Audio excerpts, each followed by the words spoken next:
Okay, let's start. Assalamu alaikum. Good afternoon, everyone. Thank you for joining us today. So just to remind you that I'm repeating this webinar. We have already had this webinar with British Council.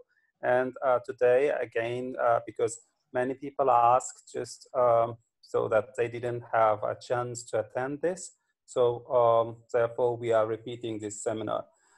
And can I ask you to freeze your questions until the end of the presentation? This presentation is about, let's say, roughly 25, 30 minutes. And then you will be able to ask your questions. If I can, I will answer. If I can't, maybe other members of the webinar might try to answer. And I can see like 5 people raised their hand. I don't know why. Please don't raise your hand because you will be asking your questions still at the end, and I will not be answering your questions during the presentation. Thank you so much.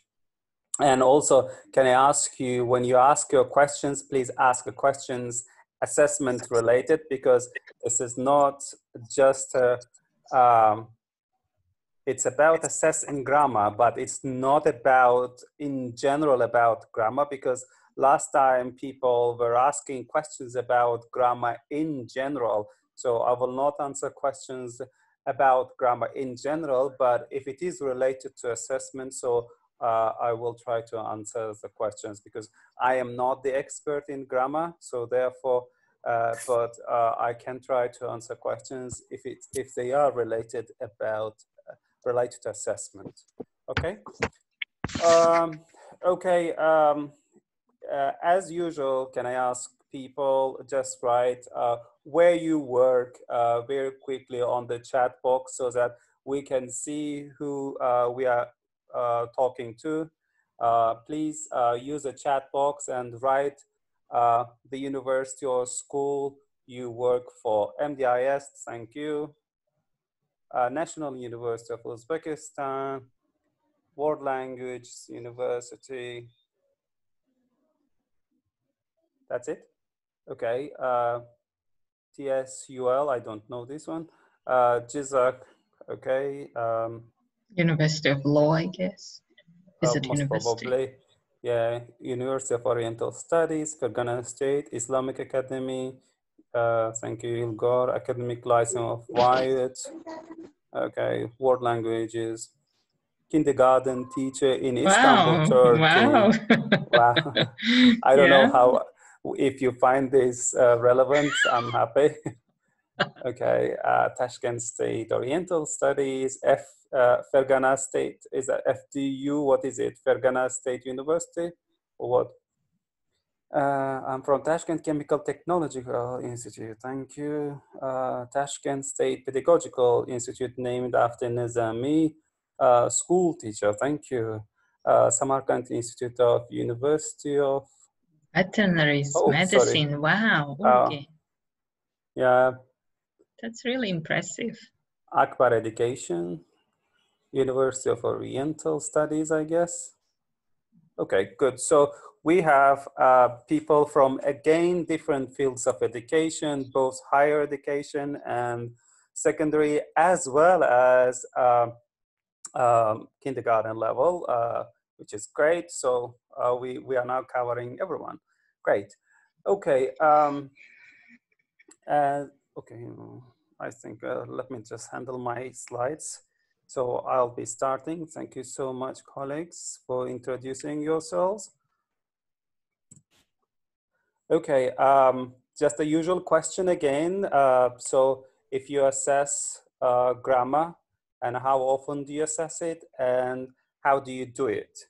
Do you assess grammar directly, or do you assess grammar indirectly within extended responses, I would say?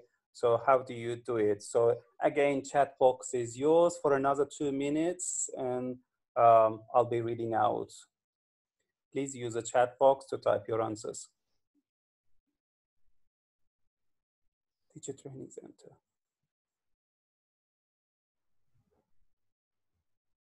Okay, do you assess grammar, colleagues? No one is answering.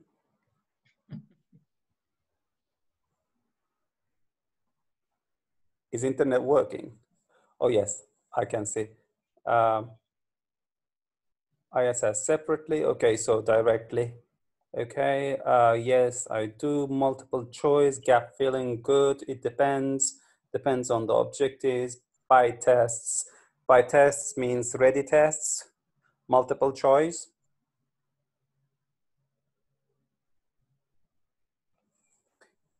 Yes, we assess grammar separately. I think directly. It means, okay, by different tasks. Yes, I do multiple choice by using tests, fill in gaps, quizzes. Yes, I usually MCQs. Yes. Okay, interactive tests, grammar through speaking and writing.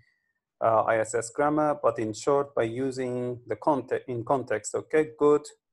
Of course, I assess my learners' grammar in sometimes out of the lesson. I mean directly in or sometimes out of the lesson. Uh, I don't know. What does this mean? Do you have classes out of the class? Or how do you assess this out of code? Do you give home tests or home exams, home taken? Okay, conversation indirectly. Okay, in the context indirectly. Okay. Right, thank you so much, colleagues.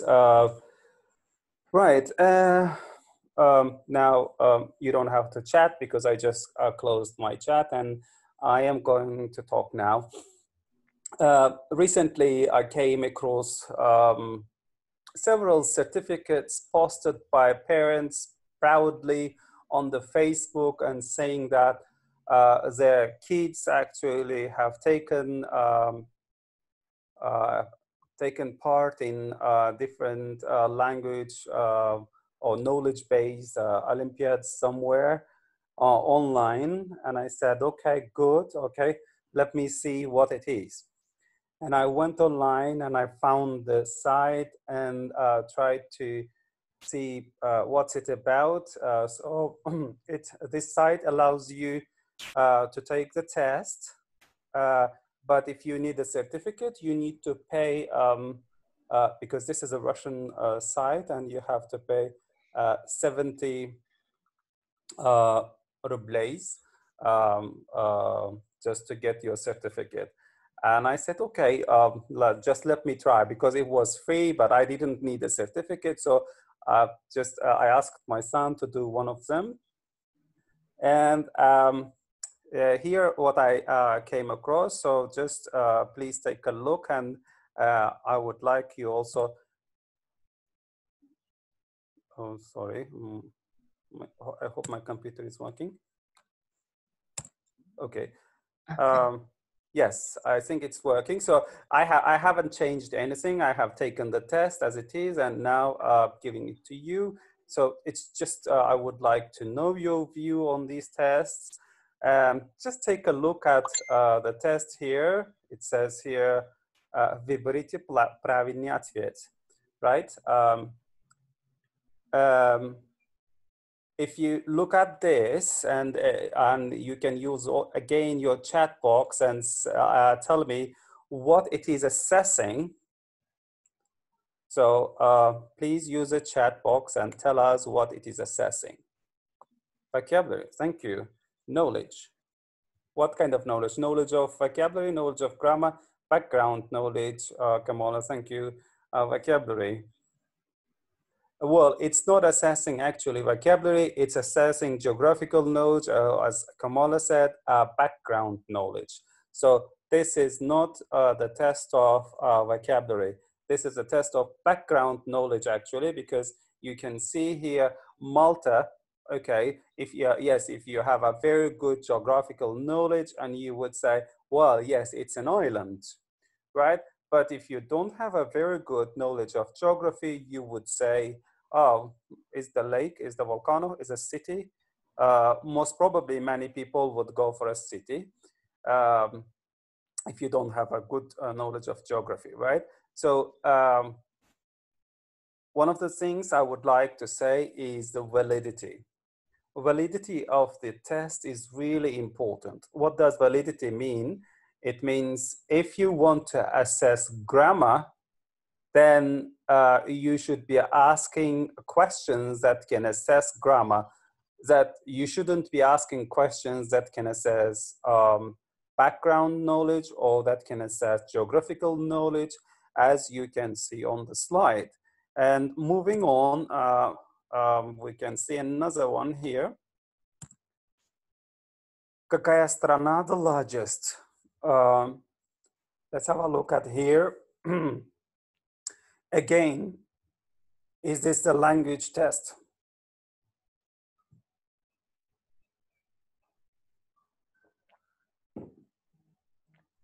Basically, sorry. Basically, you can see that it's not a language test again. It's assessing geography.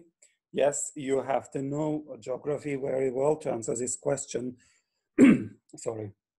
If you don't know geography very well, of course, your answer will not be correct. So please pay attention when you make tests. So if you want to check the language, then your question should be on language rather than a geography or other things, right? And in the next one, I would like you to, please take a look at this one, and can you please write in the chat box what may be wrong with this test item.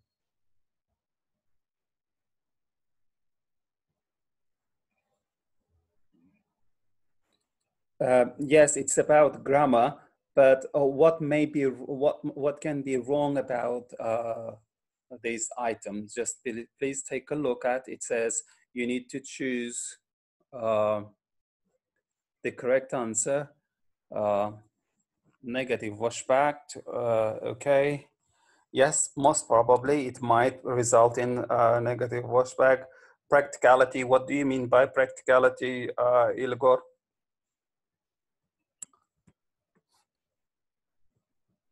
Well, the problem, some words do not exist. Thank you so much. That's what I was actually fishing for.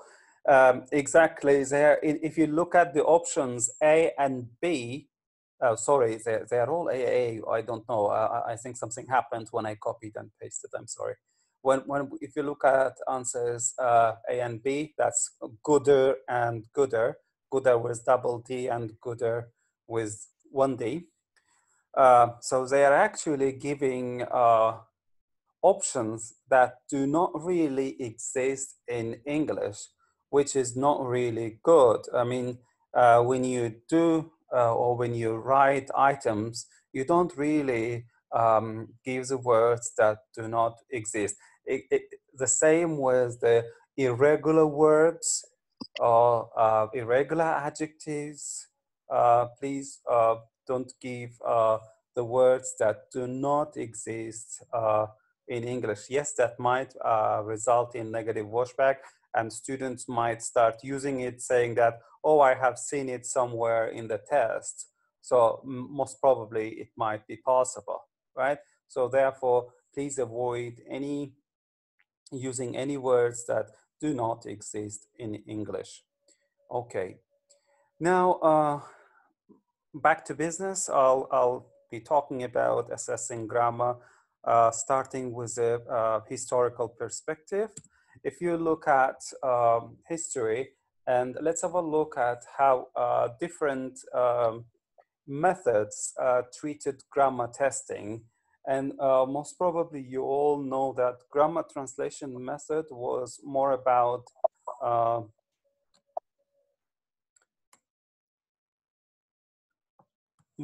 learning the structure of the language and translating, and students were asked in classroom to recite the grammatical rules, and as well as to provide accurate translation.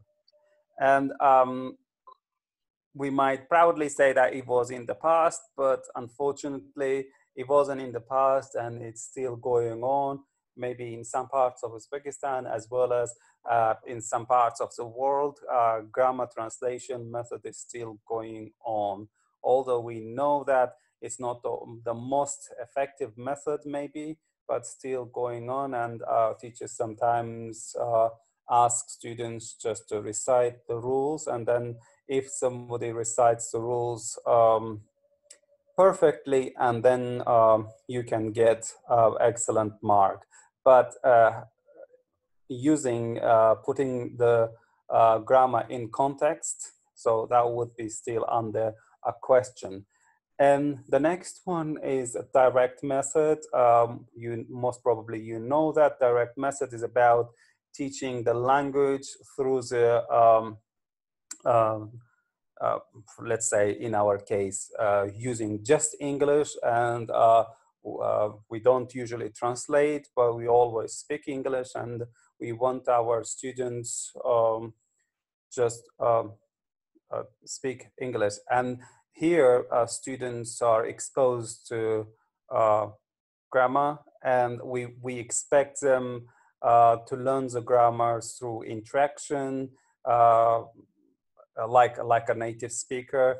So here we don't ask them to recite any grammatical rules.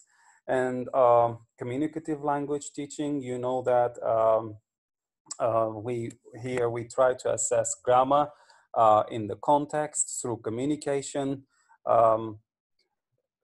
in listening, in speaking and reading and writing.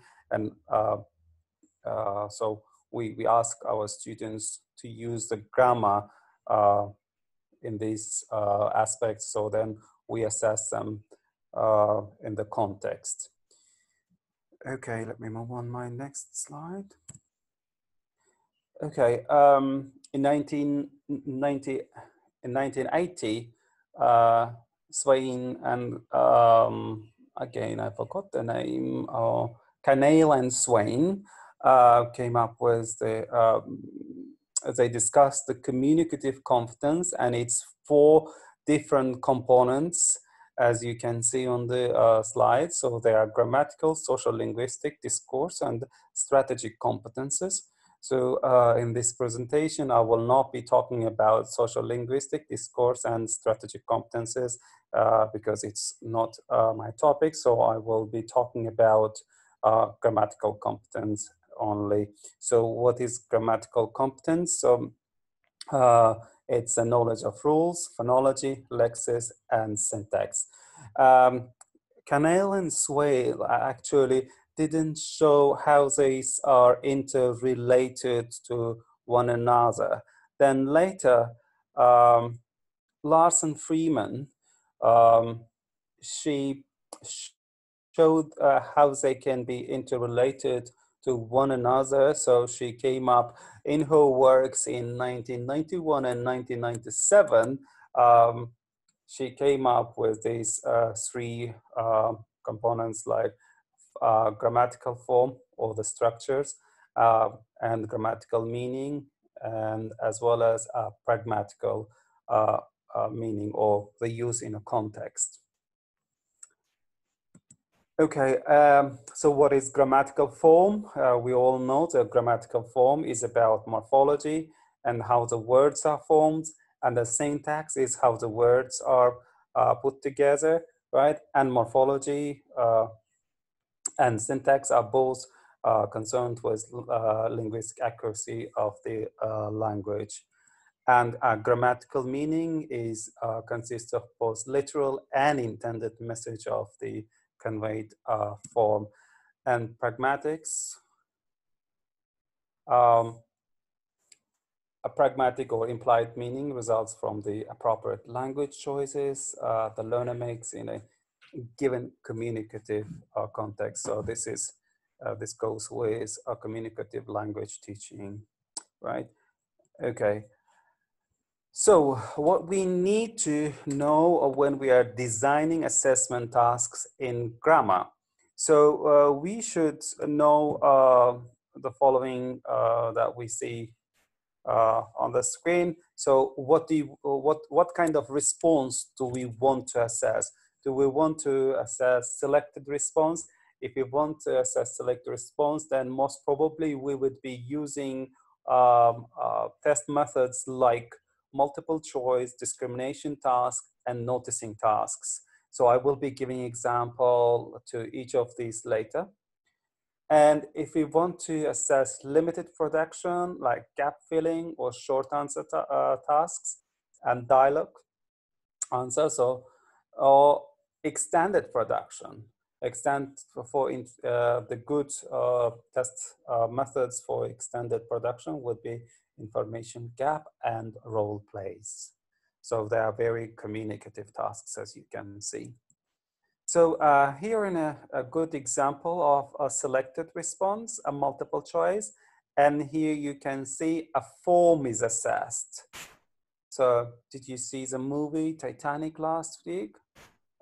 Yes, Mary. Mary loved it. And so you need to choose the correct form here, right? So we are assessing a form here. And select response multiple choice, meaning now, to be able to answer this, yes, you must understand the meaning here. And in the next one, both form and a meaning is assessed. Again, test method is multiple choice. Selected response discrimination tasks. Discrimination tasks are about usually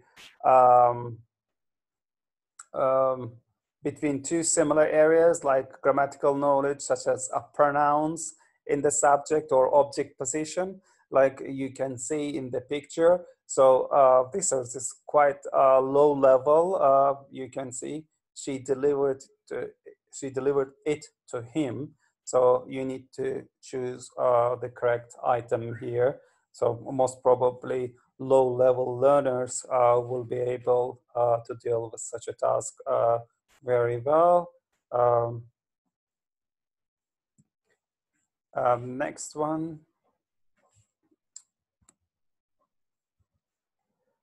Selected response, noticing tasks or conscious raising tasks. Here, this is for a quite high level. You can see, sorry, give me a second. I'm struggling with my slides. Okay, oops, I think I went, yeah. So here you would ask students, as you can see in the slide, to underline a certain grammatical aspect that you want, or you want to focus in the classroom, or maybe you want to test, right? You can see circle would when it refers to habitual past, underline it when it refers to the present or future, right? So it's about noticing. So usually we use noticing tasks, especially when you start planning your class inductively. You just give the certain text or then you would ask your students just to notice a certain grammatical rule. This is very good for inductive planning of the class when you teach, but for assessment, this can be equally useful. Okay, a limited response.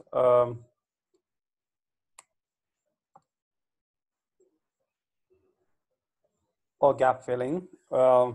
Here we will have to make decision about certain things. First of all, gap filling would be wanted like a dichotomous scoring. Dichotomous scoring means we will have to mark it either correct or wrong, and we have to give either 1 point or zero. And or do we want a partial credit scoring? A partial credit scoring means maybe you will be based on criteria. Maybe you would allocate certain scores. Let's say if this is right, so you would give 2 points. If it is a partially right, let's say maybe there is S when a student shouldn't be using S at the end, plural noun, right? So maybe, yes, the answer is partially right. So you would give 1, not 2, right? So partial scoring might be done as well. And but when you use gap filling method, what you need to be careful is you need to make the possible answers, or the key with possible answers should be as detailed as possible. You should give all the possible answers. Otherwise, when you're checking, maybe you might miss the correct answers if the student used a different answer, but it might be equally fine to that certain context. So therefore, coming up with key here is very, very vital. Sorry. Okay, extended production and information gap. So we already told this is basically came up with communicative language teaching, right? Here, the task aims to measure test takers' knowledge of question information or interactional form, and the meaning and the use, such as request or clarification or repair. And when constructing a rating scale, test designer needs to first define the grammatical ability. So what would you like to assess? Like, would you like to assess here question formation or any other type of interaction pattern? Then then you should assess this accordingly. And as well as you must have explicit criteria to assess this. And we already discussed earlier assessing grammar indirectly earlier. So indirectly means, so you would assess it through, let's say, writing. You may ask your students to write an essay or to write a report and assess the grammar through that piece of writing.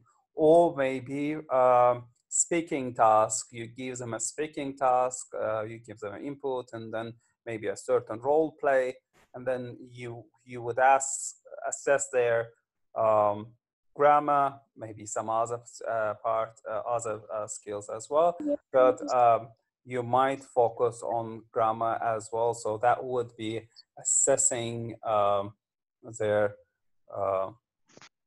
grammar indirectly. But here, what we need to do is come up with assessment criteria that can help us to assess effectively. And this is really important. So if you want to test the grammar indirectly. Okay, I am now done. If you have questions, please put your questions in the chat box, and I will try to answer.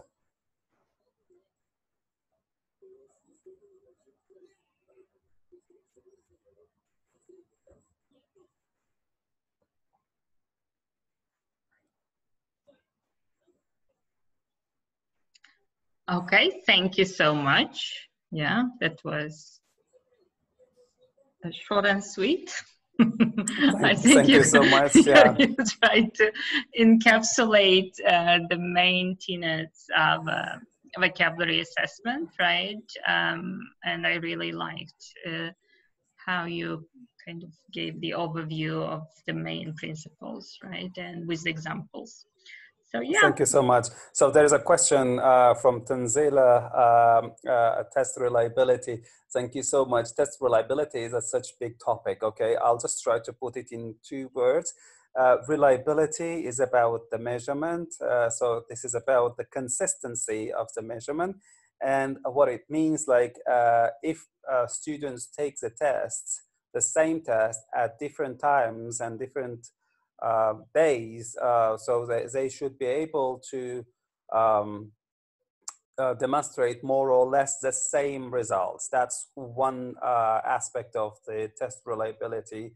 And another reliability is about also assessors, I mean the raters. So which means there are two different types that it says inter-reliability and intra-reliability. Inter-reliability means when many people assess, would they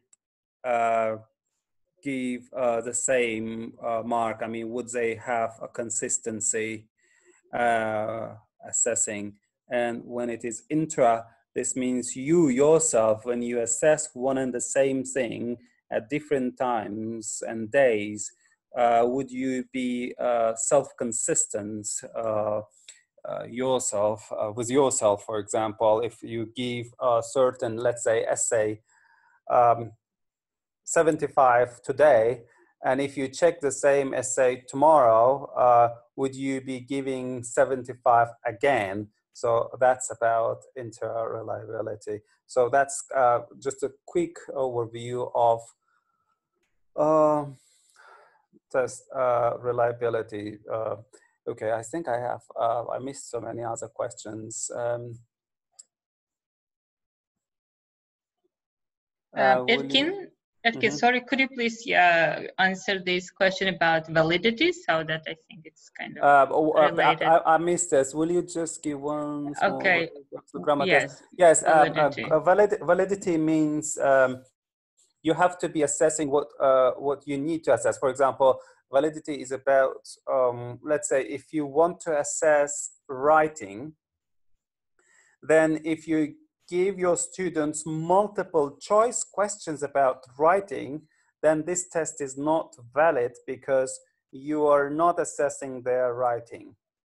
Okay, so if you want to assess writing, then you need to give them a writing test. Then this would be a valid test. Okay. What is it? I'm going to backwash in assessment. Can I chip in, Erkin? Just yes, the first example that you showed, that was testing not grammar but background knowledge, right? So that's also kind of the problem with validity, right? So that's it's right. not a valid test. It's not testing what it's supposed to test.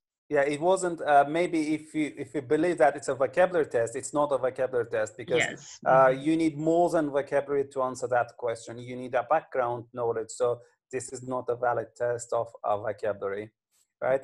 I'm missing many questions. And could you give an example of using criteria for assessing grammar? For assessing grammar criteria, for example, let's say if you ask students to write an essay, within the essay, you might want to assess grammatical accuracy and grammatical range, right? So, but you need to come up detailed criteria for each band. If you assess it out of 100, then what is between 100 and 90? What is between 90 and 80?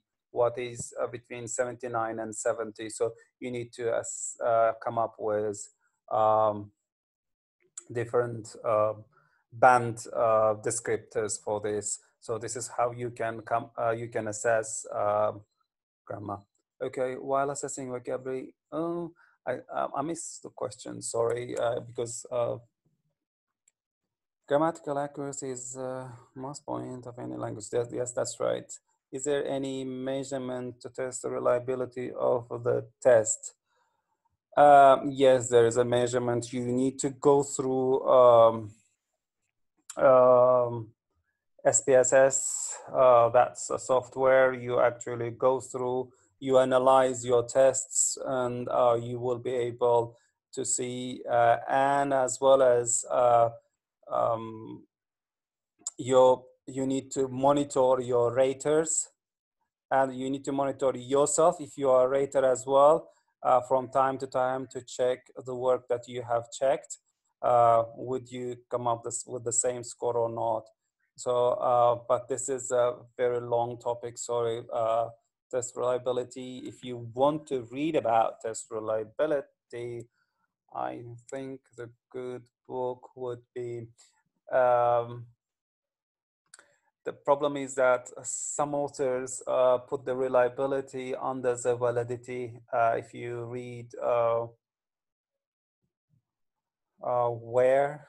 Cyril Ware puts test reliability under validity. They say it's one kind of validity, because there are different kinds of validities. If you look at Cambridge assessment research, they would tell you, I think once I talked, they said like there are more than 100 types of validities. So it's a big topic, okay? So I better not to talk about it now. Okay, I try to get other questions. Okay, how do you assess grammar in role plays? Yes, maybe your role play, you put your task, I mean the role play task, in a way that it uses a certain grammar structures more than any others.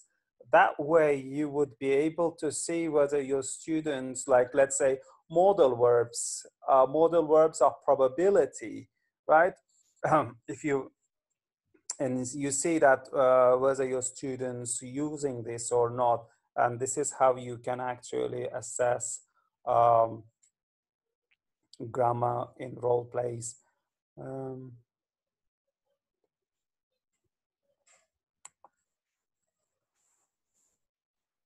Well, okay. Yes, backwash. I have come across the term backwash in one assessment workbook. I couldn't get proper meaning. Can you explain? Okay, so yes, earlier Kamala using washback. And for example, if you read Hughes writes about assessment as well, Hughes 2003. If you read that book, he also used backwash and washback. It's the same, but different authors use this. It's the effect of teaching and learning.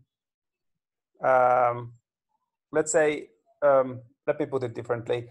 For example, if your students, if your tests has a positive washback, then your students will learn a lot while preparing for your test, and as well as you will cover whatever given in your curriculum. So this is the effect of your testing on learning and teaching. Okay, so if let's say you have your curriculum, but if you just test the knowledge of grammar all the time, and then you come to the class and say, okay guys, now I'm going to teach you writing, and then your students might say, excuse me, but at the end of the term you would give us again grammar test anyway. Why should we learn writing, right? So here your testing has a negative washback because your students are just preparing to pass your test. So therefore it's bringing to a negative washback. If it is a positive washback, then your students actually learn a lot while preparing the test, and as well as you will be able to cover your curriculum. Okay. Well, assess. Okay, I answered this. Okay, any other tests? Oh, sorry, any other questions? So in my mind, I'm busy with the test. I think I answered more or less all the questions, if not mistaken. There are two more. Can you see them? Koysun Toktayeva. in high school. Okay, what's that? Can you read it? Oh, range. Okay. Yes. Jay says range of grammar is more important than accuracy for a high score in IELTS.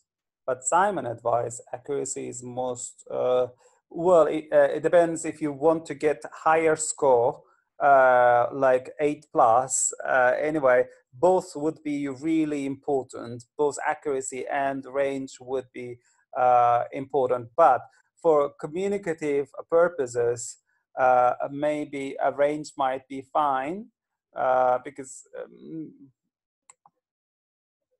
but for IELTS purposes, if you want to get higher score, I would say both of them important, both range and accuracy.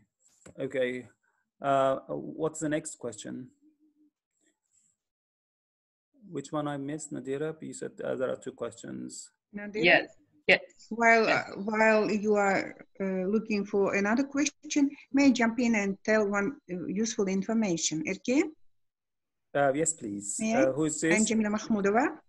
Okay. So very interesting news, very useful.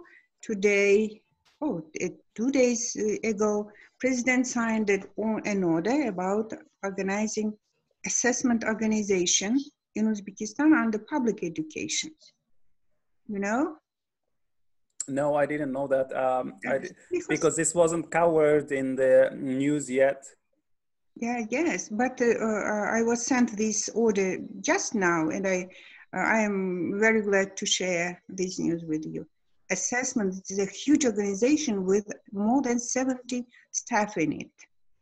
Yeah, the problem is, I will tell you one thing, because we had lots of different projects, and for example, I know the project where I think David Kaiser was working, right? And this was also for public education, and even early stage of the project, I talked to him, and one thing that we need to pay attention is the sustainability of the project. It's always important. Now, for example, we don't have a university where they provide, for example, state testing center with specialists, people who actually are qualified to work in the field, because testing and assessment is a big field of applied linguistics. But unfortunately, this wasn't really recognized so in Uzbekistan. So to make this whatever done, or any projects in Uzbekistan, first of all, workforce should be carefully thought. What I mean by this is we should have at least, we should be providing at least master courses or master degree in testing and assessment to prepare people to work for testing organizations like you are telling now, for example, right? But if we don't prepare specialists, whatever we do will not be sustainable, because someone comes, works for some time and then leaves, that's it. But if we have a certain organization like university providing degree on testing and assessment, then whatever we do might be sustainable, because if someone leaves, we are sure that we can get another good graduate or master student who can continue the job. But unfortunately, we don't have this. And if you look at curriculum of World Language University or other universities in the English language or pedagogy based, for example, World Language delivers one module on testing and assessment. This is only, I guess, 36 hours. My colleagues from World Language University can correct me if I'm wrong. It's 36 hours, but when I talk to colleagues about the delivery of the module, but sometimes they say they can't really go beyond formative and summative assessment. But testing and assessment is not only about formative and summative, right? It's much more than that. So we need people who understand the field so that whatever is done is sustainable and can be continued with confidence. Yes. Erkin, if you remember, we participated in Dr. Bahir's project. Yes. And all we do was all about test making, test designing. It was not easy task. I know it's very difficult task. I mean, like if you look at master degrees in UK in testing and assessment, they are usually 2 years. Mm-hmm. They're usually 2 years. I mean, can you imagine like they would study testing and assessment at least 2 years at the master level? Mm-hmm. So this shows that how actually difficult the area is. I mean, the field is. But I mean, we haven't realized this yet in Uzbekistan, I guess. Yes. Yeah, I absolutely agree. So that's a whole different area, right? So like many people think like that if they're good teachers, so they can be good test designers, which is not, right? So it's totally different area. I know only Kamil Jalilov, great test make master, and nobody else. Maybe they know. Yeah, there are several people actually with testing and assessment diploma in Uzbekistan, but not a lot. You can count them with your fingers. Actually, your fingers will be enough to count them. So we have a lot to do. Much. Yes, but this should be start with the university level, preparing those who actually can work for organizations. Like we should be preparing masters first of all, and we prepare specialists for testing centers, specialists for any other testing organizations, right? And for that, I mean, in several occasions, we also discussed this with responsible people and saying that maybe some of the money that WIUT funded can be directed to prepare specialists like in testing and assessment. Like we need PhDs who would be able to deal with statistics, because statistics in testing now, for example, Tanzila was asking questions about test reliability and other stuff. So this is all about statistics, and there's a big field in testing, so doing the statistic analysis.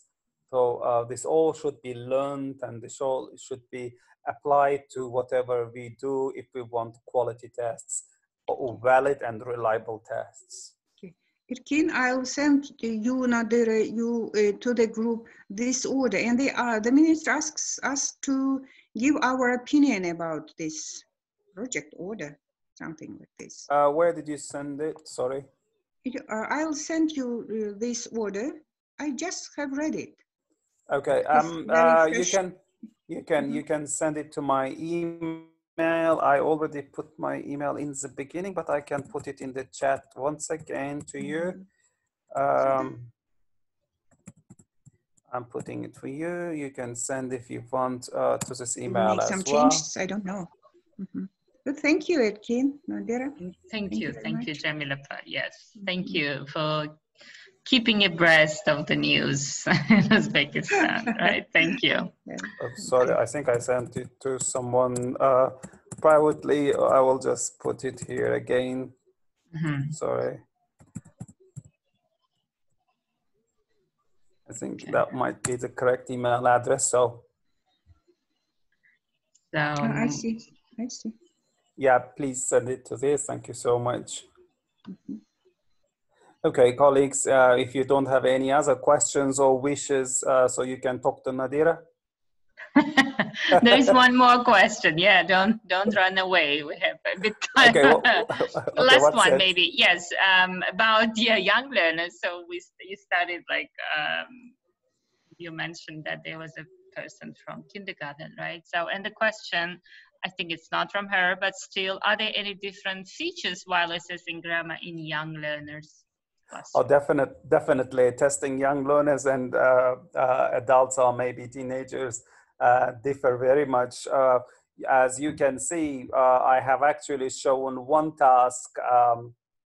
That task may be well used with young learners, but I mean, you can't really use all the tasks with young learners. Sorry, I'll just show the task. Sorry, I got lost. Young learners usually like paintings, cartoons, and stuff like that. And you can see here, and this is the best task for young learners. She delivered to him, right? So this is about, this is select a response and noticing the task. So discrimination, sorry. So they can clearly discriminate. They can clearly say what is what. So using, when you are assessing young learners, one thing that authenticity is a problem when you are assessing young learners. Oh, I'm echoing. Why? No, yeah, that's Okay. okay. Yeah. Okay. When you are assessing young learners, authenticity is a big problem. Why? For example, when you assess adults, you can use a dialogue, authentic dialogue. Then the language maybe it might be very fast, it's fine, so you can use it. But when you are assessing young learners, maybe now you need to pay attention to the pace of the dialogue. It shouldn't be that fast, it should be slower, right? And actually there is certain statistics for this, the number of words per minute. For example, for example, a native speaker can speak about 200 and something words per minute. And when you're assessing, let's say, intermediate and above learners, B2 and above learners, so this might be okay. But when you're assessing learners lower level, then maybe you would go already, I don't know, less than 100 words per minute. So you have to pay attention to these sides as well. Then, so here the reliability, not reliability, sorry, authenticity would suffer, of course. Okay, I just partially answered the question, but there are many other aspects that should be paid attention as well. Okay, well, I don't think that grammar assessment will work with young learners. The point is understanding and speaking. Well, it depends how you actually do it. It might work if you know how to do it.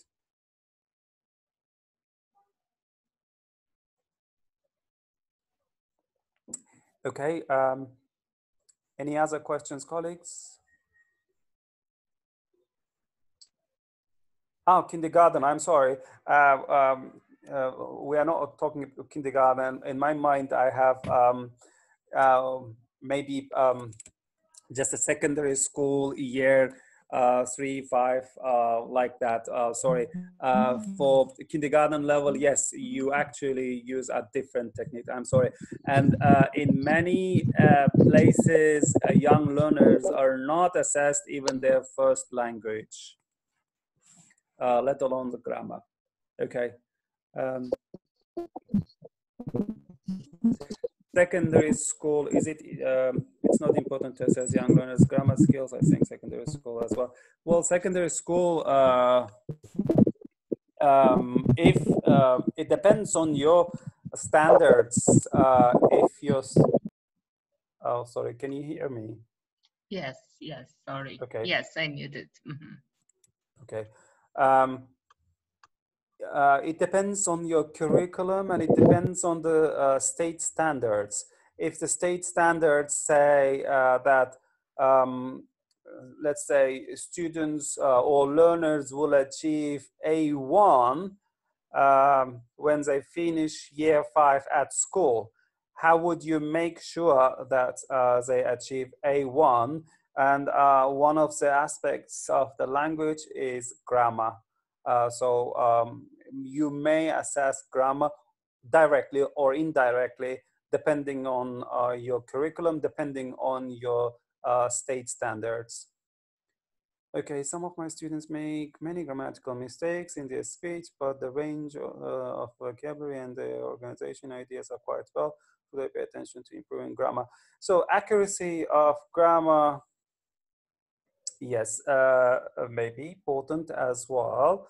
But in your case, if students fine with fluency, but yeah, you might stop and focus from time to time on accuracy as well, because it's important to have both accuracy and fluency when students go to a higher level, I mean higher proficiency. Why? Sorry, I missed the question. Just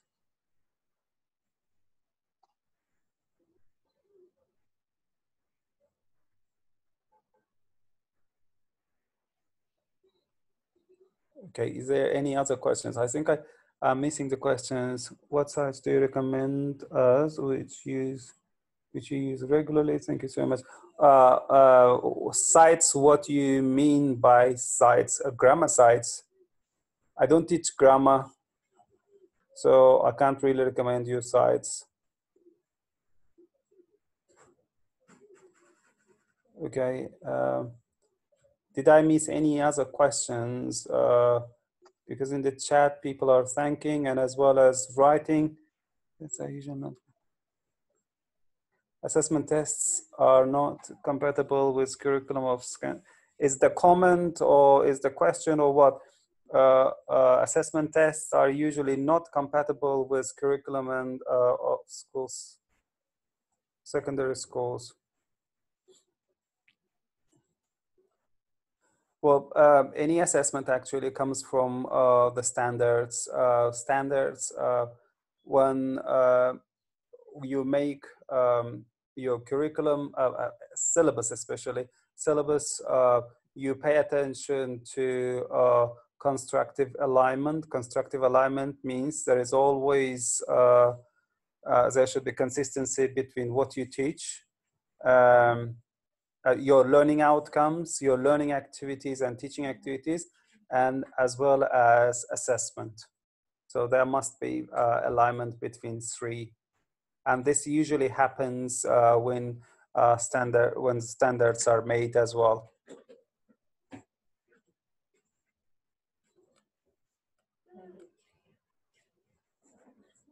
Okay.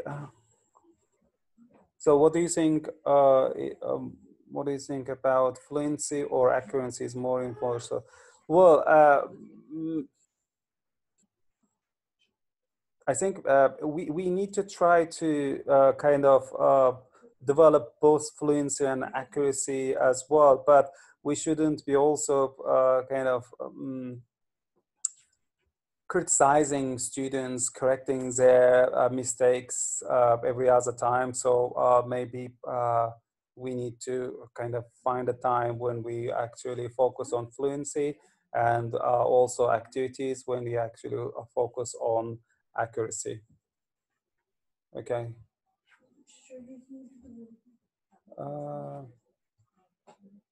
Information gap. What can I talk about information gap? Information gap can be topic based. So depends on what grammar you have actually taught, and then coming out of that, maybe you might prepare information gap tasks. Your topic is issue and sometimes challenging for teachers. We have so many questions. Will you do another webinar again about inducting and deductive way of teaching grammar rules? This way, okay. My colleague is doing another seminar on assessment. Nadira would, I think Nadira already advertised that, right? Classroom-based assessment. IBEC is doing a next seminar, webinar, right? Mm-hmm. Yes, that's right. But teaching grammar inductively and deductively, that's an interesting topic. Yeah, but I'm not going to do this. maybe somebody might actually try to do this. Nadira, maybe you would ask somebody just to talk about grammar teaching inductively and deductively. But yeah, it's an interesting area as well, but I'm not a grammarian. Okay, any other questions? Oh, I think it's already more than an hour. Yes, yes. Okay. Yes, yes. Thank you Yeah, so I think, much. yeah, I think we've dealt, I think, with if not all, with majority of the questions. Yeah, others, I think they are not related to assessing grammar, as you said at the beginning, right?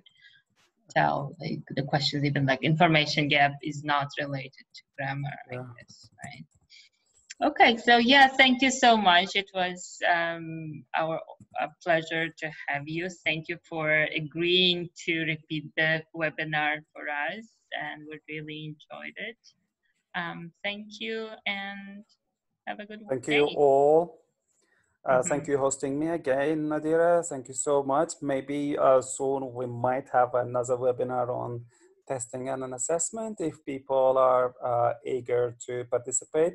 And I think we hit 100 again today, right? Yes, we did. Yes. Yeah. Okay, Great. Yes. Thank you so much, colleagues, for attending today. Yes, thank you. Yeah, thank you, everyone. Thank you. Bye.